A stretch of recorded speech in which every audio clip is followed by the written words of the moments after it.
My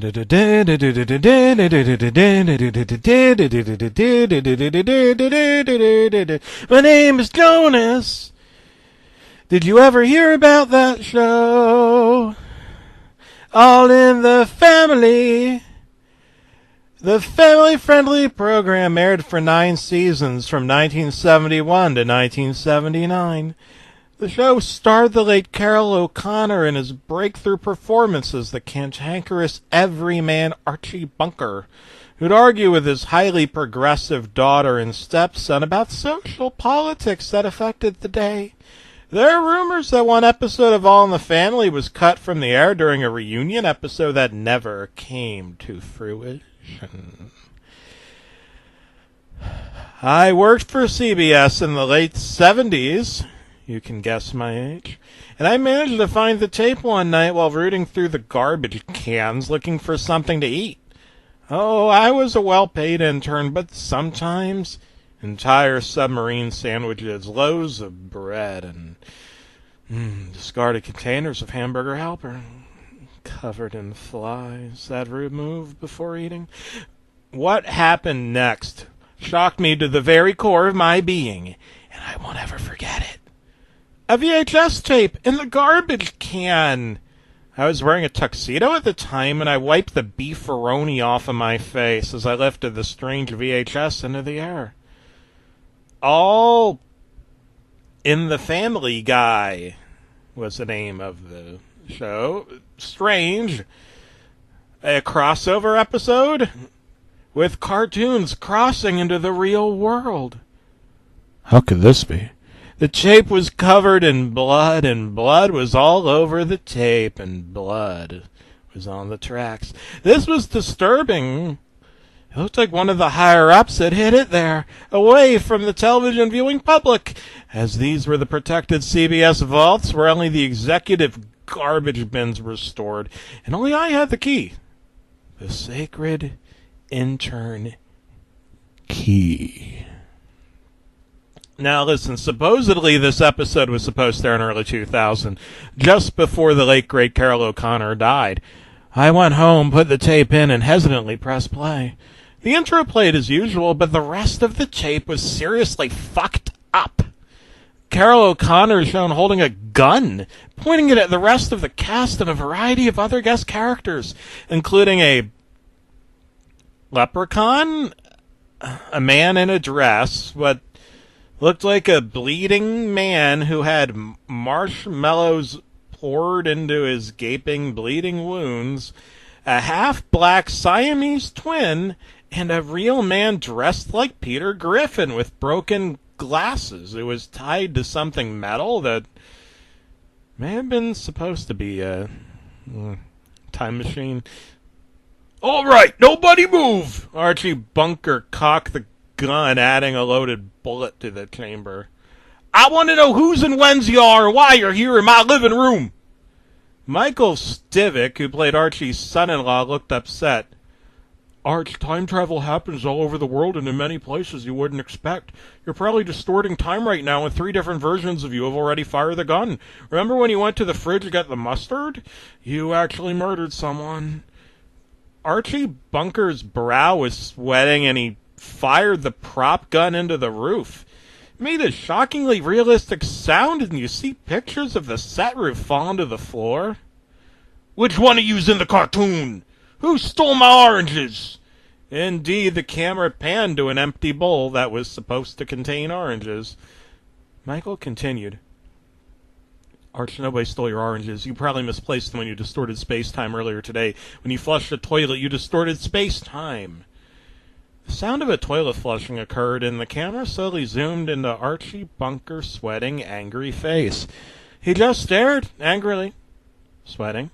He demanded to know which one was the real 2D Peter Griffin who sent him this letter about the world soon coming to an end. The man dressed like Peter Griffin from Family Guy laughed loudly.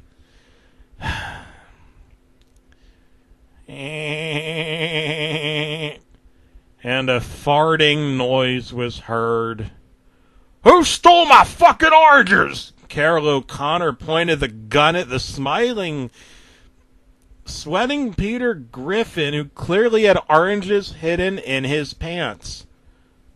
Was it yous? He went over to the man in the dress and lifted his skirt, revealing a pair of panties that contained obviously male genitals, including a penis and testicles. There's yours! Archie Bunker screamed, his face disheveled, angry veins popping from his angry, veiny face. You stole my oranges! Michael Stivick's eyes rolled back into his head. No, Arch, it's a transgender woman. A trans who? In the what now? Archie picked up a rolled-up newspaper and threw it on the floor. A transgender. They were sexually assigned male at birth, but now identify as female. Archie Bunker angrily lifted the skirt, revealing an uncensored pair of testicles and a shriveled penis. The audience applauds as he continues to sweat profusely, drops the gun and begins to cry. Tears stream down his face as he demands to know what all this means. How is that a trans shoe in the wombat?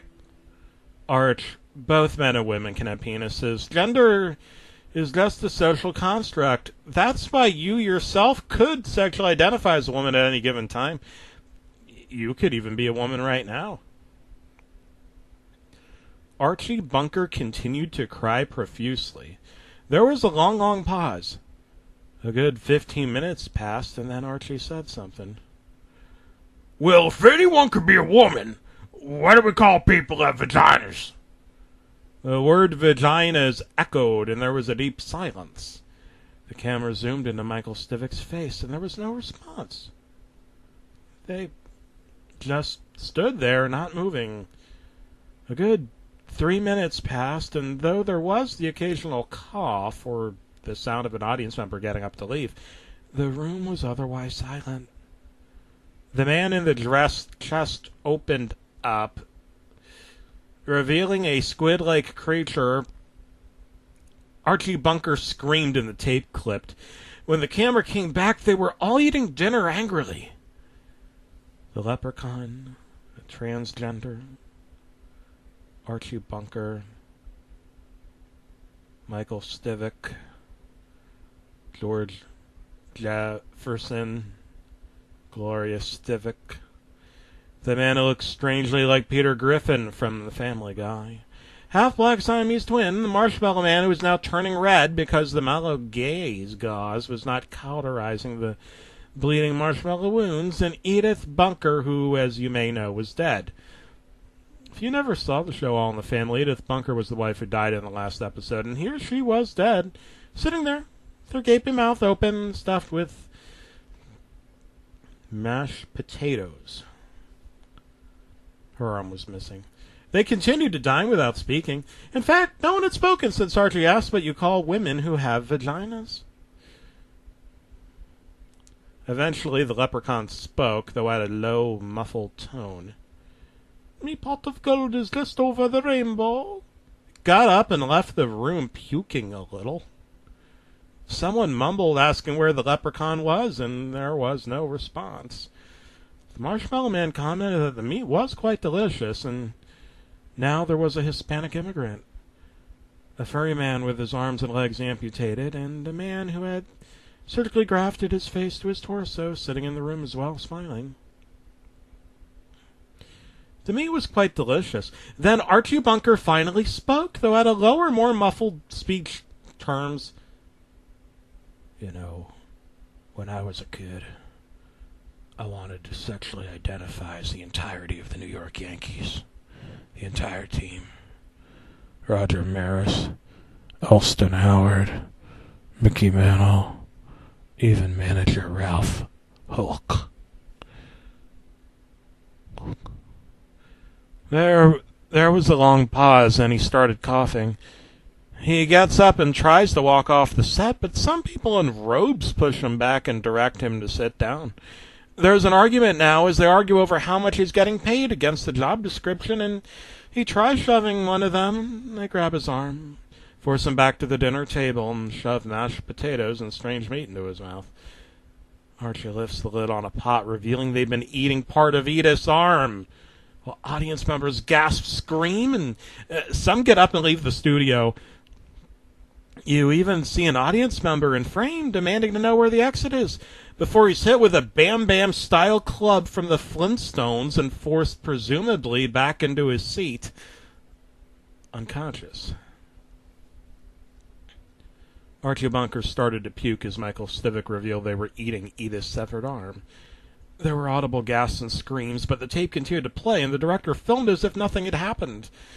Michael continued, Arch, cannibalism has been practiced by various cultures all over the world since the dawn of time.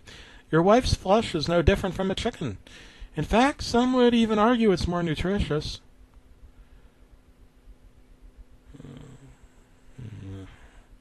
The leprechaun came back in and inserted his 3-inch penis into the bleeding marshmallow wounds as the audience gawked and screamed in horror.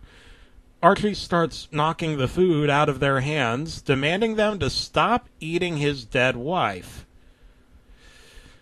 Tell him to stop eating her! He screams. Michael Stivic continued.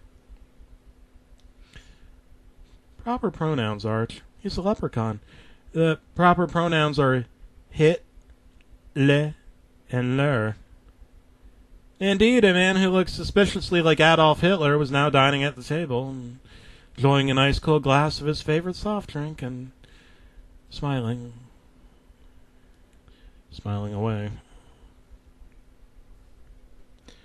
Archie Bunker's head exploded. You see the brains, guts, lungs of the man all over the room as Mr. Jefferson calls 911 to assist his white friend during his time of need. But it's a dial tone, so he hangs up. Then he said, This shit's too weird for me, and walked out. Michael got very angry now. Picked up the gun, declaring that he would shoot the next person who used gendered language. Except he used gendered language and he shot himself in the head. The rest of the cast, the leprechaun, the wounded man, the half-black Siamese twins, all began fucking each other while Mr. Jefferson struggled to escape the area. They were naked and fucking each other in the ass and invited the audience to join in. And the police showed up, and instead of arresting anyone, they took off their clothes and joined into the orgy. Soon it was hundreds of people fucking each other at the same time while the building began to burn down. The toilet fell from the roof, and everyone died. There was shit in the toilet. Looters took everything inside the home, including the television, the camera, the cameraman, and the screen. Enveloped in smoke, as presumably even the audience was dead. Oh, why would CBS air such a thing? Pun not intended. I know carbon monoxide eliminates air. The man dressed as Peter Griffin smiled and picked up Archie Bunker's remote control. Pressed a few buttons, giggled, and his time machine door opened as a screaming infant was shown inside. And he entered it, stealing the oranges. Inside the time machine was a bleeding, screaming, crying infant whose umbilical cord was already attached to the wall. Then the door closed. Everyone dead and naked. And the outro narration played.